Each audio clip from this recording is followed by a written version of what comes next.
Welcome back to the program. Selamat datang kembali di program ini. Hari ini, kita ditemani oleh Letnan Kolonel Daniel Davis, veteran tempur 4 kali, dan pembawa acara program YouTube yang sangat populer, Daniel Davis Deep Dive. Terima kasih banyak telah kembali bergabung. Best was voldover we say this. Terima kasih yang marasi. Jadi latar belakang dan keahlian militer Anda sangat berguna sekarang, karena kita melihat bahwa Pokrovsk telah jatuh jauh lebih cepat dari yang diperkirakan. Sejauh yang saya pahami, hanya tersisa beberapa jalan, dan lebih dari 95% wilayahnya sudah dikuasai oleh Rusia. Apa yang banyak orang kira akan memakan waktu berminggu-minggu atau bahkan berbulan-bulan, ternyata terjadi hanya dalam beberapa hari saja.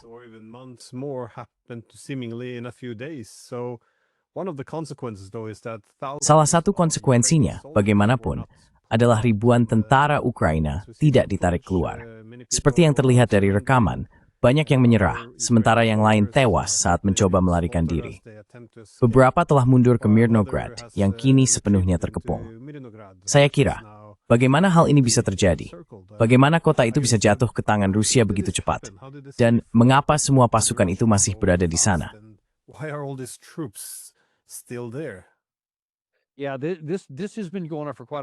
Ya, ini sudah berlangsung cukup lama. Akhirnya memang datang dengan cepat, tapi investasi dalam pengepungan ini mungkin sudah berlangsung lebih dari setahun. Dan sebenarnya, kira-kira 2 bulan yang lalu, mungkin antara 2 hingga 1 bulan yang lalu, hanya ada sedikit kemajuan yang memang sudah menjadi pola sebelumnya. Karena Rusia terus berpindah-pindah antara berbagai bagian garis depan, menggunakan taktik yang berbeda dan sebagainya. Namun salah satu hal yang menyebabkan keberhasilan kali ini adalah Rusia meningkatkan tempo operasinya di titik sepanjang garis depan.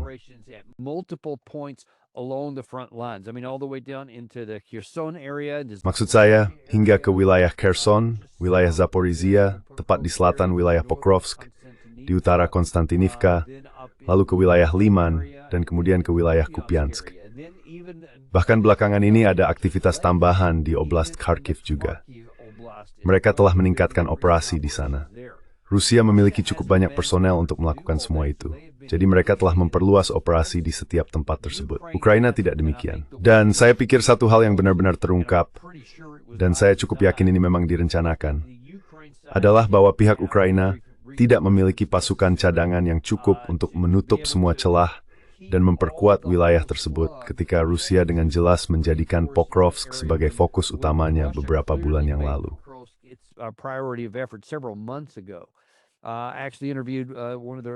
Saya sebenarnya mewawancarai seorang pria dari pihak Rusia yang mengatakan kepada saya sekitar 4 bulan yang lalu bahwa Pokrovsk jelas merupakan prioritas utama mereka. Dia bahkan bisa mengatakannya secara terbuka di depan umum. Dan yang Anda lihat adalah, mungkin Anda ingat, saya rasa itu terjadi pada bulan Agustus, bahwa Rusia melakukan penetrasi besar di utara Pokrovsk, di utara Rodensk, kota yang menjadi semacam titik kunci di mulut wilayah yang sebelumnya menjadi kuali di sekitar area Pokrovsk. Ukraina segera mengerahkan sisa cadangan teaternya ke wilayah itu untuk menahan penetrasi tersebut. Karena saat itu ada kekhawatiran yang juga saya rasakan, bahwa Rusia mungkin akan memanfaatkan terobosan itu untuk membawa pasukan tambahan dan mendorong lebih jauh ke area belakang.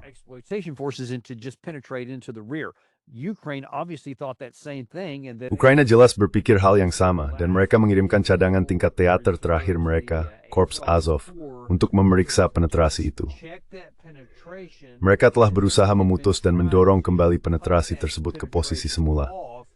Namun karena fokus pada penetrasi itu, mereka tidak memusatkan perhatian pada wilayah Pokrovsk, karena mereka tidak memiliki cukup pasukan. Rusia memiliki pasukan di sana, dan mereka mulai cepat bergerak mereka ke wilayah Pokrovsk pada saat yang sama dan yang lain saya nimatan. Nabi Ukraina lebih berstap narik bebadas di bang nomak naik mentup celah buth enforcement.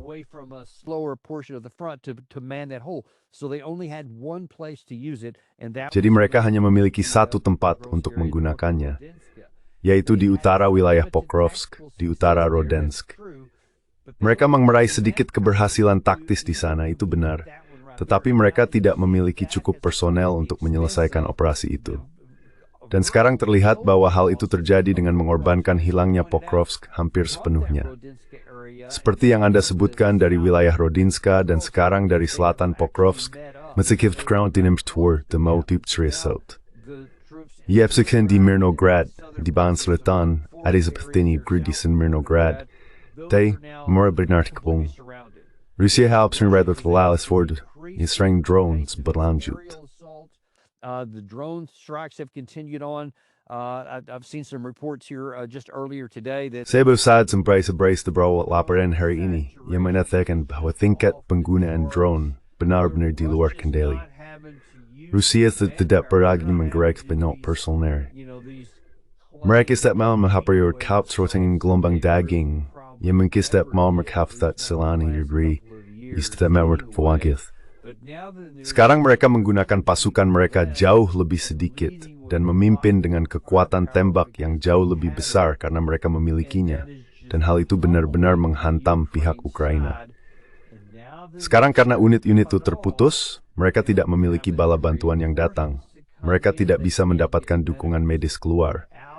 Satu-satunya cara untuk memasok mereka adalah dengan beberapa drone besar Baba Yaga atau jenis lain yang bisa membawa pasokan masuk. Idawi tarak consistence dan terberes and Uber dekedhek Rusia. And it's also under fire from the Russian side. And I had been talking about. Dan saya telah membicarakan dan mengamati hal ini ketika pertempuran itu mendekati akhir, bahwa Ukraina memiliki titik keputusan yang harus diambil. Mereka bisa melakukan hal yang sama seperti yang mereka lakukan di awal perang di Mariupol, atau mereka bisa mengulangi apa yang mereka lakukan di Lysychansk dan Severodonetsk, di Bakhmut, di Avdiivka, di mana mereka berkata, tidak, kami tidak akan menyerahkan apapun. Kami tidak akan mundur ke garis pertahanan yang lebih baik, yang sebenarnya masuk akal secara militer. Dan sebagai catatan tambahan, ada pilihan di hampir semua tempat yang baru saja sebutkan.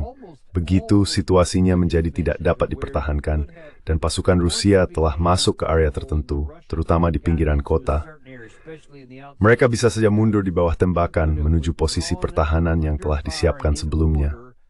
Dari mereka sekarang turmet Rusia menguser brandang garhening setiap seperti both the analytic dirt to make any more incursions forward. The worst thing you can do is to stay in those positions. Hal terburuk yang bisa dilakukan adalah tetap bertahan di posisi-posisi itu. Karena sekarang unit ofensif Rusia lebih mudah melakukan penetrasi. Mereka bisa menggunakan bangunan-bangunan itu sendiri sebagai perlindungan untuk mendekat langsung ke posisi pasukanmu. Dan itulah yang benar-benar terjadi. Dengan menolak mundur dari semua tempat lain, dan kamu harus menambahkan Kursk ke dalamnya, Ukraina akhirnya mengorbankan puluhan ribu tentaranya dan kehilangan wilayah juga. Jadi mereka menyerahkan keuntungan militer yang seharusnya bisa didapat jika dilakukan dengan benar, dan mereka kehilangan pasukan. Itu adalah kemungkinan terburuk dari semuanya. Saat menuju Pokrovsk, aku berkata, kalian punya kemampuan untuk melakukannya di sini dan juga di Kupiansk di utara.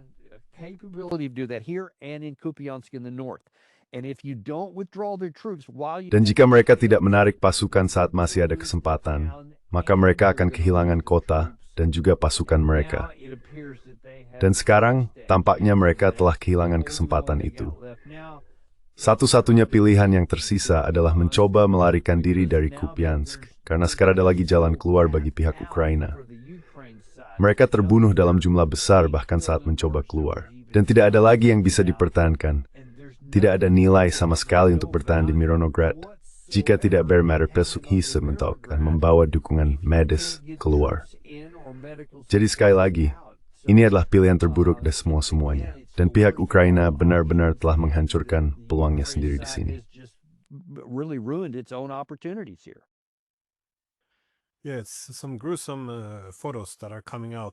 Ya, ada beberapa foto mengerikan yang beredar. Bukan hanya dari para prajurit Mironograd yang mencoba melarikan diri dari kepungan, yang sepertinya terbunuh dalam perjalanan keluar, tetapi juga dari upaya yang bisa diduga untuk memecah pengepungan terhadap pasukan itu. Mereka harus menyeberangi ladang terbuka, kurang lebih, dan pihak Rusia sudah memperkirakannya. Jadi bahkan pasukan bantuan pun mengalami banyak korban, dan mereka tetap tidak mencapai tujuan mereka. Namun dalam hal jumlah personel, tampaknya perang drone telah mengubah sebagian dinamika. Karena semakin banyak pasukan yang berkumpul sekarang, semakin mudah mereka ditemukan.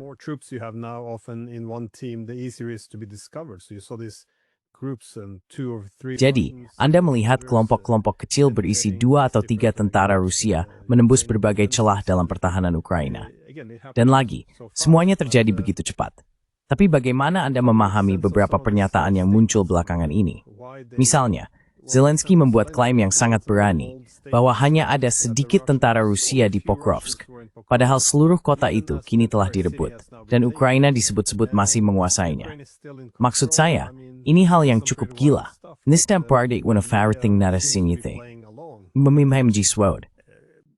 How do you make sense of this? Well, the Western media seems to be playing along because that's Ya, just media barat tampaknya ikut bermain karena itulah yang secara refleks mereka lakukan. Mereka enggan mengakui apa yang sebenarnya terjadi di lapangan, padahal angka-angkanya sudah jelas. Dan kamu tahu, Zelensky mengatakan, oh ya, tidak banyak pasukan di sana. Saya pikir dia bilang ada 60 orang di Kupiansk, yang bahkan lebih tidak masuk akal. Kita mungkin akan melihat operasi itu semakin cepat dalam beberapa minggu mendatang juga. Tapi itulah alasan Rusia maju. Mereka memimpin dengan kekuatan tembakan.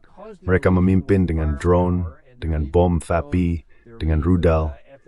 Mereka terus menggunakan artileri yang masih berperan, dan mereka menggunakan kendali tembakan dari sistem tembakan langsung seperti tembakan tank dan sebagainya. systems like tank fire, etc.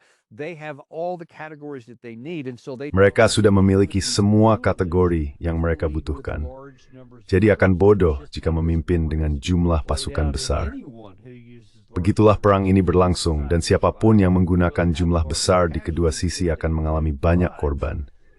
Namun, jika Anda memiliki kelompok-kelompok kecil ini, dan itu adalah salah satu laporan yang saya lihat sekitar 2 atau 3 minggu lalu dari pihak Ukraina, mereka, saya tidak tahu apakah bisa disebut mengeluh, tetapi mereka mengakui bahwa ada begitu banyak tim Rusia beranggotakan 2 atau 3 orang yang bergerak ke berbagai bagian kota. Jadi sekarang, jika Anda mengerahkan tembakan terkonsentrasi dalam jumlah besar, yang akan terkena hanya beberapa orang, dan Anda sudah menghabiskan banyak amunisi. Sementara itu, pasukan Rusia telah menyebar ke seluruh area.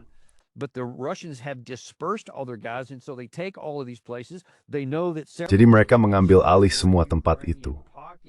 Mereka tahu bahwa di beberapa di antaranya ada kantong-kantong pasukan Ukraina yang mereka lewati dan kelilingi. Tetapi sekarang, kantong-kantong itu sudah terputus.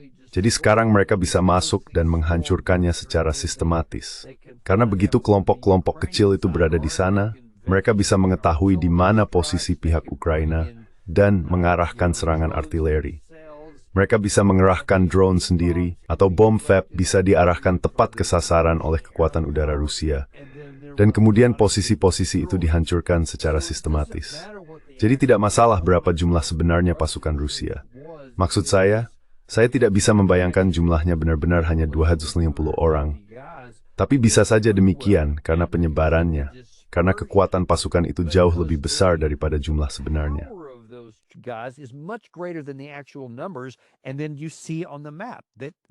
Dan kemudian kamu melihat di peta bahwa mereka berhasil dengan sangat cepat.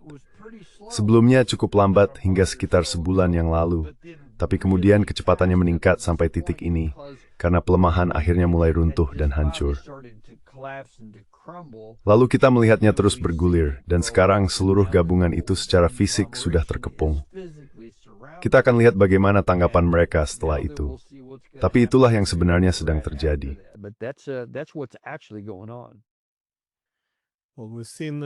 Nah, sepanjang perang ini, kita telah melihat bahwa Zelensky sering memilih untuk menukarnya dengan waktu, yaitu mempertahankan kota-kota yang sebenarnya sudah jatuh, bahkan ketika rasio korban mulai berubah. Kau tahu, aku hanya ingin berkomentar tentang hal itu, karena ini adalah salah satu hal yang paling membuatku kesal dan jengkel, membuat marah dalam arti bagaimana hal itu mengorbankan nyawa manusia. Karena aku pernah mendengar hal itu. Apakah dia akan menukar waktu dengan ruang? Itu secara terpisah adalah strategi militer yang berpotensi sah, tetapi hanya jika benar-benar mencapai sesuatu dan memberimu semacam keuntungan. Apa yang dilakukan pihak Ukraina adalah mengorbankan nyawa tanpa hasil. Dan memang waktu terus berjalan, dan mereka misalnya di Bakhmut, membuat pasukan Rusia harus maju dari gedung ke gedung, dan kadang dari lantai ke lantai untuk mengusir semua pasukan Ukraina. Mereka memang kehilangan banyak orang, pihak Rusia, dan sebenarnya lebih banyak dari grup Wagner daripada tentara Rusia itu sendiri.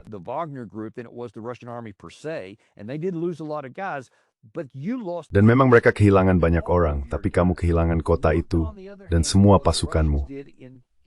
Lihatlah di sisi lain apa yang dilakukan Rusia di Kherson pada tahun 2022. Mereka menghadapi situasi yang serupa. Mereka memiliki, saya kira, sekitar 30 hingga 40 ribu pasukan di kota Kherson. Itu adalah salah satu penaklukan terbesar yang mereka capai dalam perang. Sebuah kota besar. Mereka harus memutuskan apakah mereka akan mempertahankannya karena pihak Ukraina bergerak dari barat dan semakin mendekat. Itu meninggalkan kota itu dan menarik semua pasukan ke sisi lain Sungai Dnieper, membiarkan Ukraina mengambilnya tanpa perlawanan. Mereka memilih untuk menyelamatkan pasukan mereka dengan alasan mempertahankan terlalu mal.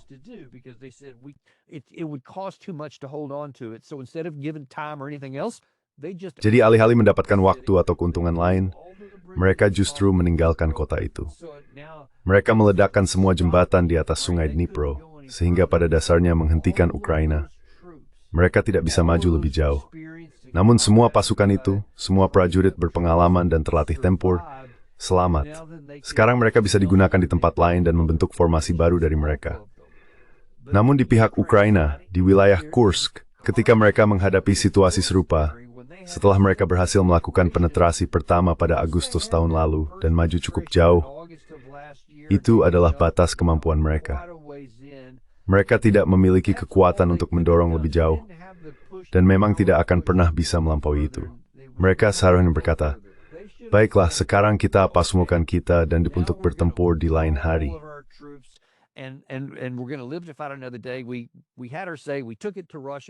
Kami sudah menyampaikan pendapat kami. Kami membawanya ke Rusia. Kami meledakkan banyak hal, yaitu hebat, terserah. Tapi kemudian kami akan menutup hal itu. Sekarang seharusnya mereka punya semua pasukan itu. Namun kenyataannya, mereka kehilangan 70.000 tentara dan terus mengirim lebih banyak bala bantuan. Dan sekarang kalian menanggung akibat dari apa yang mereka lakukan di Kursk, karena semua orang yang bisa mereka selamatkan seharusnya bisa berada di front timur, membuat operasi Kursk ini semakin sulit bagi Rusia untuk direbut. Mereka tidak punya pasukan itu. Jadi sekarang, mereka punya siapapun yang bisa mereka tarik dari jalanan. Dan mereka telah kehilangan semua pasukan yang dulu mereka miliki di sana. Dan mereka kehilangan wilayah itu.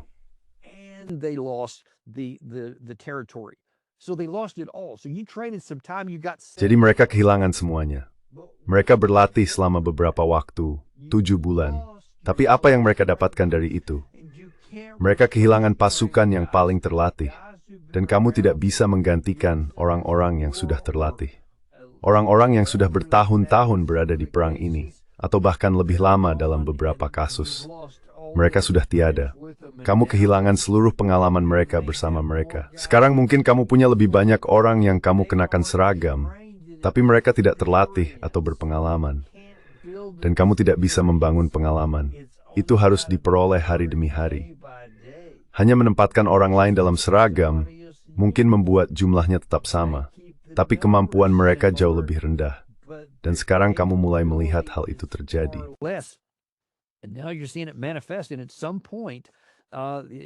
Pada titik tertentu, kamu tahu, saya pikir apa yang telah kita lihat terjadi di Pokrovsk kemungkinan besar akan terjadi di suatu tempat di garis depan timur. Kemungkinan akan ada keruntuhan. Ada kemungkinan bahwa, terutama saat kita semakin masuk ke musim dingin, kita bisa melihat keruntuhan di sebagian garis depan. Bukan hanya sebuah kota, tetapi satu bagian dari garis depan. Masih harus dilihat apa yang akan dilakukan Rusia terhadap hal itu.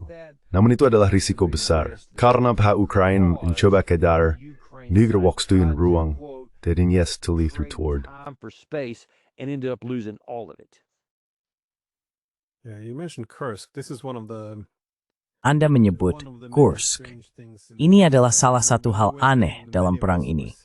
Maksud saya, ketika mereka masuk, banyak dari kami berkata, ini tidak masuk akal. Mereka menarik pasukan terbaik mereka dari belakang garis pertahanan, keluar dari parit tempat mereka dilindungi, dan mengirim mereka ke tempat terbuka, dan puluhan ribu pemuda tewas. Prajurit-prajurit yang baik yang dimiliki oleh Ukraina. Dan apa gunanya semua itu? Mereka sama sekali tidak mungkin mempertahankannya. Namun setiap perbedaan pendapat, setiap kritik, langsung dicap sebagai, oh, itu hanya propaganda Kremlin. Tapi jika kita maju ke masa kini, tidak ada yang tercapai.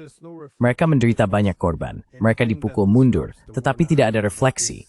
Karena apapun yang mengganggu narasi perang, bahwa semuanya berjalan cemerlang, dan setiap serangan adalah hal yang baik, langsung dibungkam. Sekarang, dengan jatuhnya Pokrovsk, ini adalah kota yang sangat strategis. Apa konsekuensi Dugorodisti itu ke tahun Rusia? Well, I mean, it's a double-edged. Ya, maksud saya, ini seperti pedang bermata dua, dan kedua sisinya justru melukai pihak Ukraina. Karena ini benar-benar menghancurkan moral. Pasukan mereka kini kembali melihat bahwa komando mereka tidak memprioritaskan nyawa mereka. Alih-alih memberi perintah, seperti ketika saya membicarakan mal yang seharusnya ditutup tapi tetap buka, mereka seharusnya bisa mengevakuasi orang-orang itu. Mereka bisa dibawa ke tempat aman, hidup untuk bertempur lagi di posisi Pertaustin yang lebih kuat, di mana mereka bisa membuat Rusia membayar mahal untuk maju. Tapi sebaliknya, entah itu Syrskyi, Zelensky, atau komandan lainnya tidak memprioritaskan remisi ini. Dan sekarang mereka membiarkan mereka mati di tempat.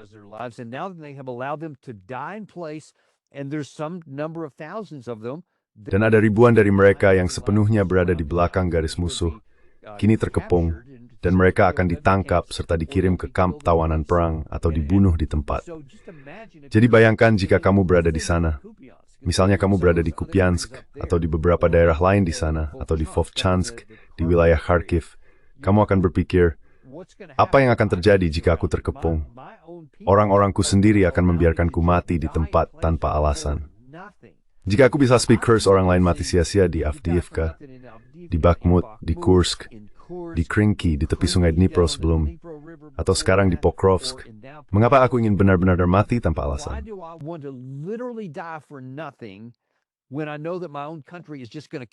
Ketika saya tahu bahwa negara saya sendiri hanya akan terus membuang nyawa secara membabi buta, pada titik tertentu bahkan para nasionalis paling fanatik pun akan berkata bahwa ini tidak ada gunanya. Maksud saya, kita sudah melihat angka desersi meningkat. Menurut salah satu laporan yang saya baca, hanya dalam 10 bulan pertama tahun 2025, 500.000 orang telah membelot, dan sekitar 200.000 lainnya berusia 18 hingga 22 tahun. Political Berin dan negara Camel, you tell them 2 bulan terakhir. It's a carrier, orang-orang yang melihat sekeliling bergerfi, saya akan bergabung dengan kelompok itu saja. Pesuruhan diseri dengan bunuh diri. Dan niat ingin bunuh diri. And nobody wants to commit suicide. Yeah, I follow quite a few of these Ukrainian Telegram channels. Saya mengikuti cukup banyak saluran Telegram Ukraina yang dijalankan oleh berbagai orang militer di pihak Ukraina. Dan penurunan moral terlihat sangat jelas, bersamaan dengan banyak kemarahan terhadap kepemimpinan politik dan militer mereka sendiri. Hal ini sangat kontras dengan apa yang sering terdengar dari politisi dan media barat, yang terus menegaskan, tidak ada penyerahan, tidak ada penarikan, tidak ada negosiasi. Jika mereka mendengarkan saluran Telegram militer Ukraina ini, mereka mungkin akan menyebutnya Putinis, karena mempertanyakan kebijaksanaan mempertahankan setiap jengkal wilayah, meskipun mengalami kerugian besar.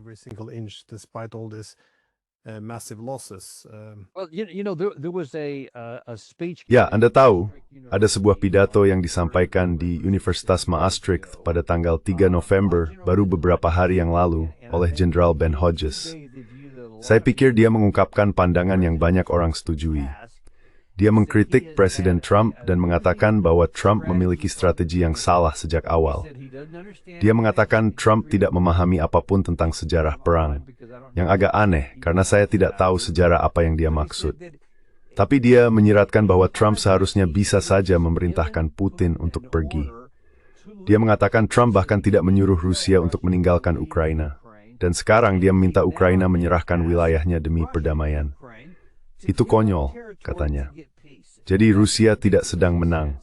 Jenderal Jack Keane di Fox News kemarin juga mengatakan bahwa Rusia tidak sedang menang.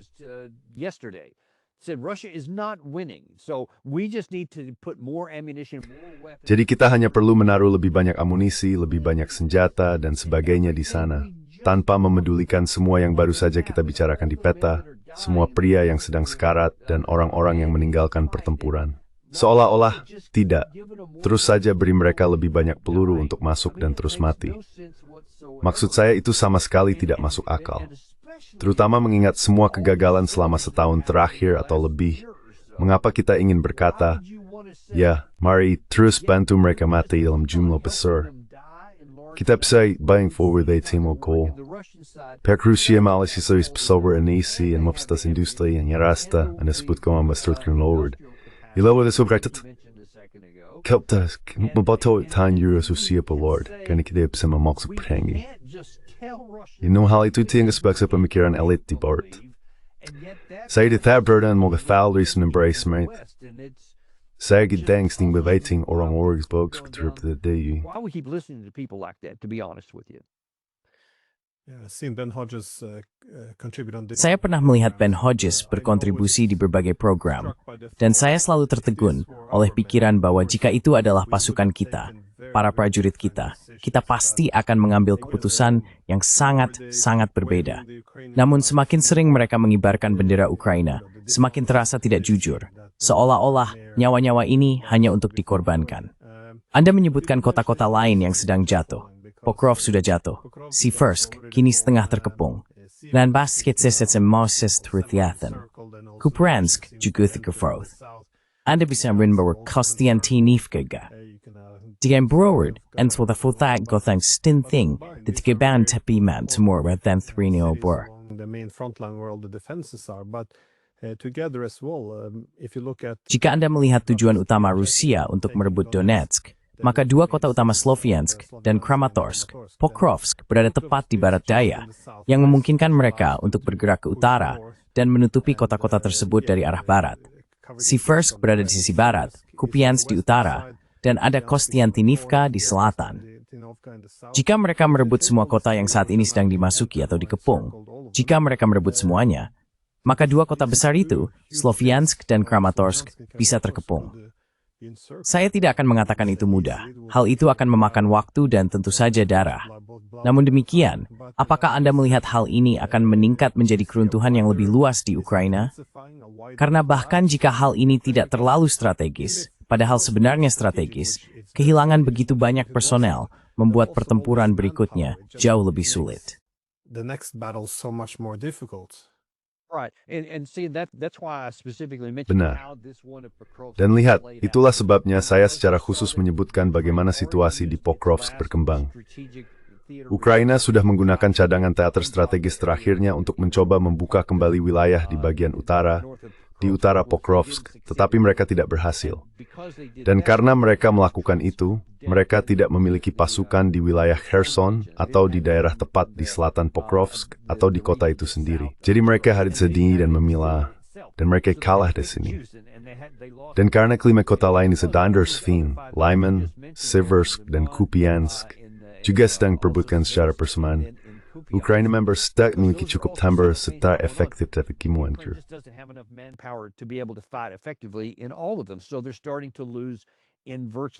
Jadi mereka mulai kalah di hampir semua wilayah, dan terutama di tempat Rusia memusatkan perhatian, di mana mereka menempatkan prioritas upaya, mereka mampu merebutnya. Jadi begitu pengepungan Pokrovsk dan Mirnohrad selesai, setelah itu ditangani, semua pasukan itu bisa dialihkan ke tempat lain, dan sesuatu yang lain akan menjadi prioritas.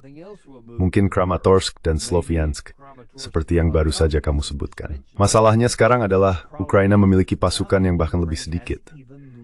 Maksud saya, secara total, mungkin sekitar 10.000 yang hilang hanya di satu kantong ini saja. Saya tidak yakin berapa banyak yang ada di Kupiansk, tapi itu sudah merupakan jumlah yang cukup besar di atasnya. Jadi sekarang mereka memiliki pasukan yang lebih sedikit untuk mempertahankan dua front itu, dan kota-kota lainnya.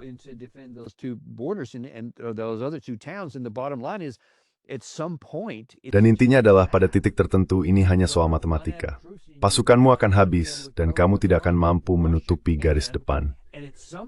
Rusia bisa, dan pada akhirnya garis depanmu akan runtuh. Tidak ada cukup banyak orang. Itu tak terelakkan. Aku tidak tahu, bisa saja itu terjadi setahun dari sekarang. Aku tidak tahu, bisa juga sebulan dari sekarang, bisa tadi sebelum Natal.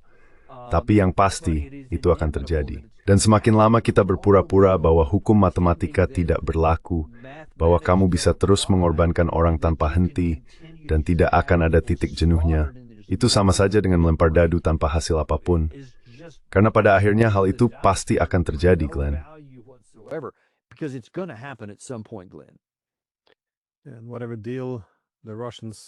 Dan apapun kesepakatan yang dimiliki Rusia, jika kita menganggap syarat-syaratnya sudah keras sekarang, dan saya termasuk dalam kelompok yang berpikir demikian, maka syarat-syarat itu hanya akan menjadi jauh lebih buruk begitu keunggulan strategis di pihak Rusia meningkat.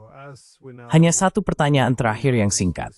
Seiring kita bergerak menuju situasi yang semakin putus asa bagi NATO dan Zelensky, apakah menurut Anda ada risiko atau kemungkinan bahwa pihak Eropa, terutama dan tentu saja Trump juga, mungkin akan melakukan eskalasi dalam upaya menyelamatkan situasi? Karena tampaknya itu langkah yang berbahaya, mengingat Rusia tampak sudah kehilangan kesabaran dan sangat ingin memulihkan kemampuan pencegahannya. Jadi ada dinamika berbahaya yang sedang berkembang di sini.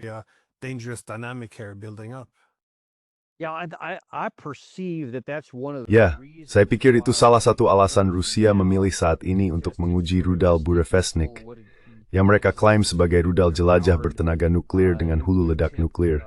Dan mengapa mereka juga memilih saat ini untuk menguji rudal Poseidon, menegaskan bahwa mereka memiliki Sarmat, menyebutnya secara langsung, serta membicarakan Oreshnik dan bagaimana sistem itu kini sudah operasional. Saya rasa pada dasarnya mereka sedang mengatakan, jangan coba-coba dengan kami. Tadi pagi, Mark Rutte di Rumania mengatakan, ya, kami pasti mempertahankan setiap jengkal wilayah NATO. Dan jika sesuatu terjadi, kami akan mengerahkan armada F-35, tank tempur, dan semua perlengkapan itu. Rusia mendengar hal itu, dan mereka menjadi sangat gelisah. Dan saya pribadi tidak akan melakukan hal seperti itu. Dan omong-omong, kami juga sedang memperkuat pasukan kami.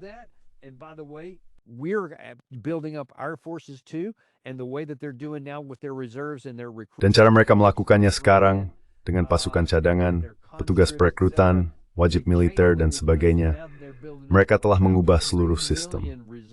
Mereka sedang membangun sekitar 3 juta pasukan cadangan yang dapat dipanggil dalam waktu singkat. Mereka juga sedang menambah cadangan dari semua jenis drone, rudal, peluru artileri, tank yang diperbarui, dan kendaraan lapis baja lainnya. Sebagian besar dari itu disimpan setelah diperbaiki, karena mereka tidak banyak menggunakan di garis depan saat ini. Mereka tidak perlu, karena saya pikir mereka sedang mengirim pesan, baik secara operasional maupun strategis. Kami unggul secara militer, dan jika kalian mencoba menantang kami, hasilnya tidak akan baik.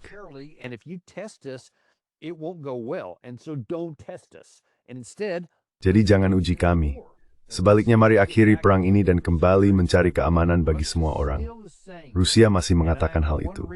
Saya ingin menekankan kembali sesuatu yang baru saja Anda katakan beberapa menit lalu, karena ini sangat penting.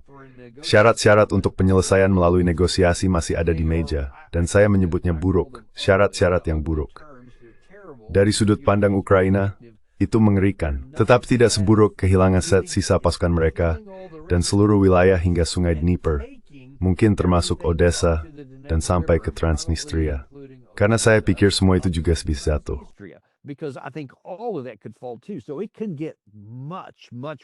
Jadi situasinya bisa menjadi jauh lebih buruk jika Rusia dipaksa untuk merebut di medan perang apa yang sebenarnya bisa mereka capai di meja perundingan.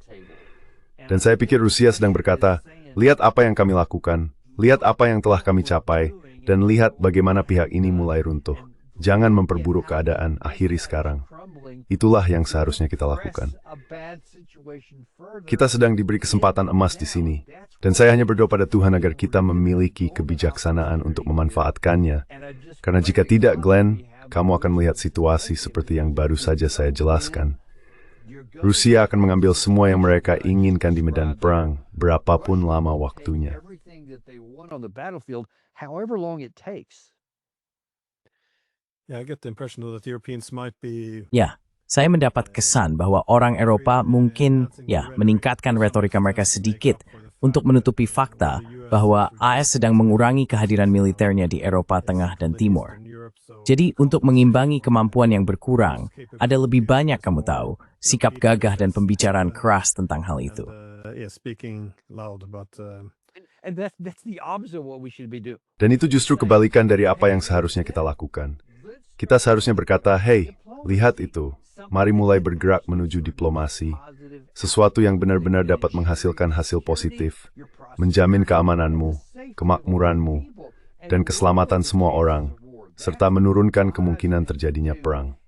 Itulah hal yang bijak untuk dilakukan.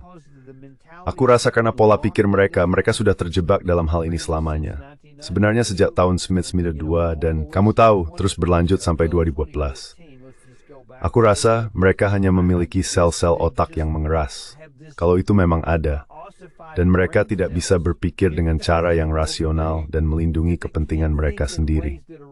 Tapi aku berharap kita bisa menemukan cara untuk melakukannya sebelum terlambat. But I hope we figure out how to do that before it's too late. well, I wish NATO would Ya, saya pada step toward nama merapointable merzbit misalin, karena seperti ini just dia kekurangan o sehat. Tapi musim mau sewa rithdo, saya sehat po, jadi saya menghargai. so very much appreciate it. Always Selalu jadi keras via Glenn. Terima kasih juga dalam kisah.